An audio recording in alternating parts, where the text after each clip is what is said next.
Isso mesmo, Daniel. Boa tarde a todos que nos acompanham. Nesse final de semana acontece a primeira etapa do Exame Nacional do Ensino Médio, ano de 2021, a prova do Enem, tão temida, principalmente para os estudantes que têm o desejo de ingressar no ensino superior.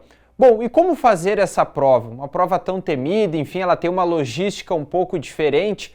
Eu vou conversar com o professor de matemática da Escola Riachuelo, Enem e Vestibulares, professor Guilherme Valenzuela. Professor, primeiramente, obrigado por nos atender. A Riachuelo, ela tem uma tradição muito grande em Santa Maria, né, de preparar esses alunos para provas, enfim, Enem, vestibulares, e diante de toda essa tradição, a gente chegou até o seu nome. Primeiramente, como executar essa prova do Enem? Ela é feita em duas partes, tem a redação que é muito temida.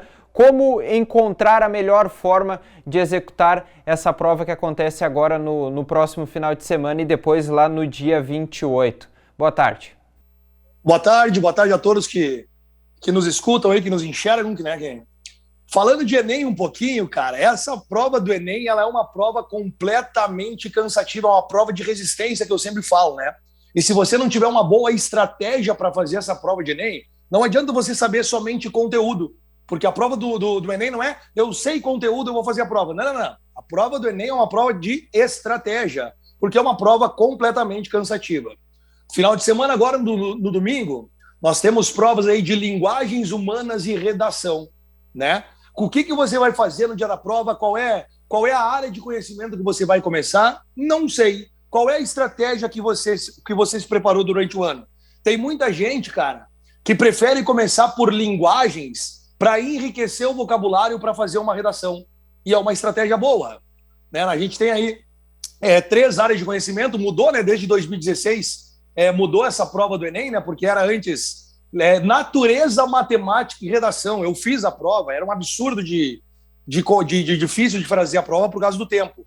Hoje ela está mais acessível, né? Então, o primeiro dia, a dica que eu daria para começar essa empreitada, digamos assim, é fazer primeiro a prova de linguagens ali, para ter um vocabulário para escrever uma redação. Porque se você chegar no Enem e ter esse vocabulário mais amplo, mais recheado, digamos assim, com certeza argumentos numa redação não vão faltar, né? Então, e a prova de linguagens normalmente seria uma prova mais rápida de fazer, né? Se você for comparar com outras áreas de conhecimento. Então, fazendo uma prova de linguagens ali, num tempo ali que é pré-determinado, faça a redação, depois vai ali para a parte de humanas, que eu acho que é uma boa estratégia. Professor, a questão do controle do tempo, como conseguir atender à prova objetiva e também não esquecer da redação, ou vice-versa, quem optar fazer a redação primeiro, como conseguir atender esses dois lados? Pá, essa parte aí, cara, é muito complicada, né? Porque quando você senta para fazer uma prova de Enem, no quadro lá o fiscal de prova começa a puxar plaquinhas, né, de 30 em 30 minutos. Eu sempre falo que a média que você tem para fazer por questão do Enem é de 3 minutos. Então você não pode se ficar em cima de uma questão, se apegar numa questão. Um aluno que estudou, que sabe todo o conteúdo, pega uma questão ali, por exemplo, de linguagem. Vamos pegar uma questão de linguagens. Leu lá um assunto que ele destruiu durante o ano estudando, e ele tem aquele negócio na cabeça que, cara, eu preciso fazer essa questão. Aí você vai lá, lê o item, no caso, né? Lê o item, não vem aquele negócio na cabeça, e aquele fica matutando. Cara, eu preciso fazer porque eu estudei muito, eu tenho que fazer essa questão. Tá errado. Desapega. A dica que eu tenho para dar de prova é a seguinte: se você leu a primeira vez a questão, não entendeu, não veio nada da cabeça, circula a questão e pula. Não fique lendo de novo, relendo, porque você não pode perder tempo na prova. O teu objetivo é ler todas as questões no dia da prova. Você não pode cometer o erro de chegar no final da prova e falar assim: cara, estava muito extensa, não deu para ler todas. Eu só vou te responder com uma frase: infelizmente, você não está preparado para fazer o Enem. Porque o Enem quer que você leia todas as questões. Se você pegar ali os programas de todas as áreas de conhecimento, você já sabe, todo mundo sabe que o Enem tem questões médias, fáceis e difíceis. Vamos falar bem por cima, assim, né? Fáceis, médias e difíceis, e essas questões estão distribuídas de forma aleatória na prova.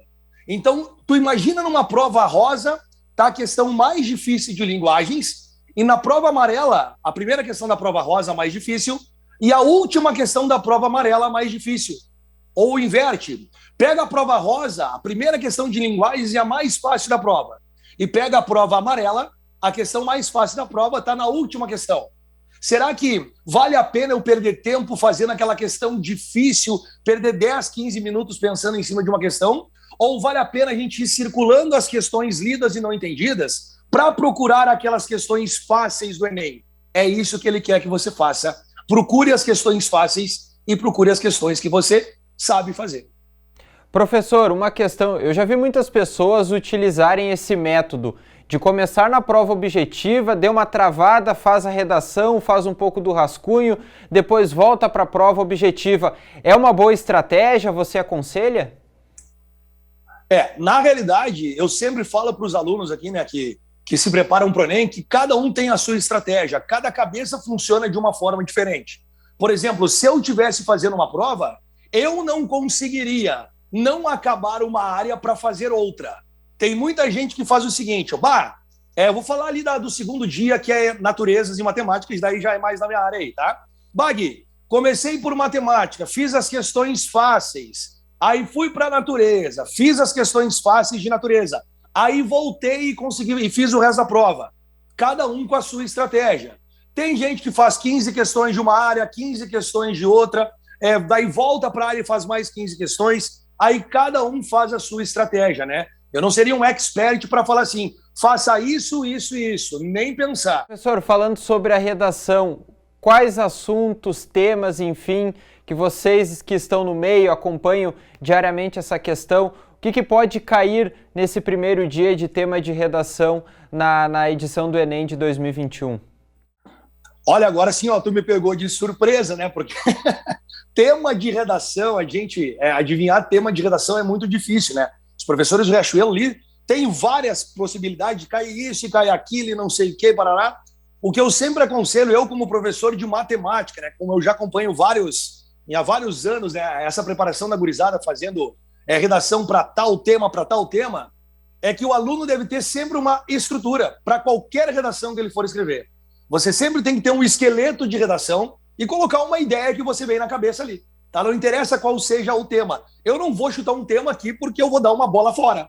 Né? Eu não tenho ideia do que pode acontecer como redação no Enem.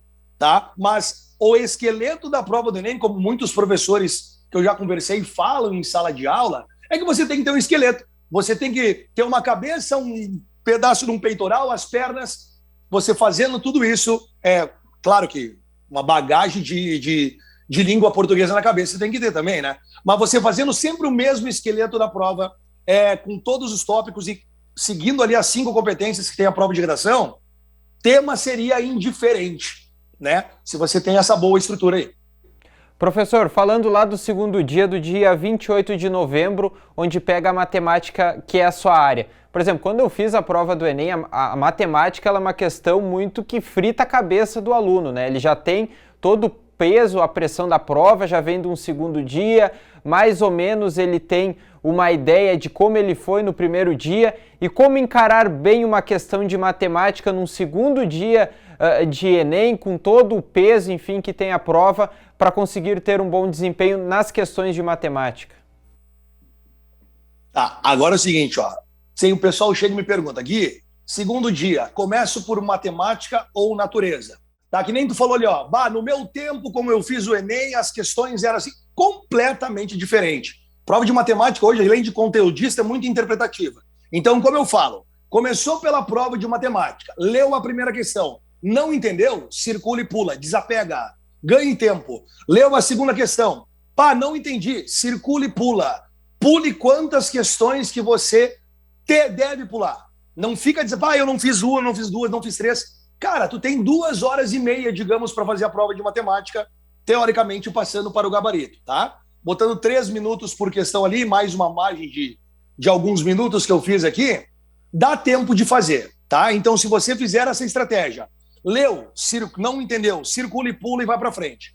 Outra dica importante para a prova de matemática, velho, aquelas questões extensas, que tem 1, 2, 3, 4, 5 itens para você analisar um por um? Nem pensar. Circula e pula. Como eu já falei, as questões médias, fáceis e difíceis do Enem sempre serão distribuídas de forma aleatória. Pode ser a questão mais fácil, a primeira da rosa, a 10ª da azul, a última da amarela. Então você tem que ter essa estratégia. Ó. Circula e pula questões lidas e não entendidas e as questões extensas, tá? Obrigado por nos atender e passar todos esses ensinamentos da prova do Enem que acontece agora, a primeira fase, nesse domingo e depois lá no dia 28. Perfeito, eu que agradeço o convite aí. E nós aqui do Riachuelo estamos à disposição, né? Para o que vocês precisarem em qualquer hora, qualquer momento. Tá bom, gente? Para todos em casa, hein? Grande beijo, valeu! Tá certo. Daniel, conversamos então com o professor de matemática Guilherme Valenzuela, da Escola Riachuelo, lá de Santa Maria. Só repassando o cronograma, as provas acontecem agora no domingo e também no dia 28 de novembro. Nesse primeiro dia, linguagens, códigos e redação, além de ciências humanas. Já no segundo dia, ciências da natureza e também matemática. Abertura dos portões, meio-dia, fechamento dos portões, 1 da tarde, início da prova, 1h30. No primeiro dia ela termina às 7 da noite e depois no segundo dia às 6h30 da tarde. Eu volto com você.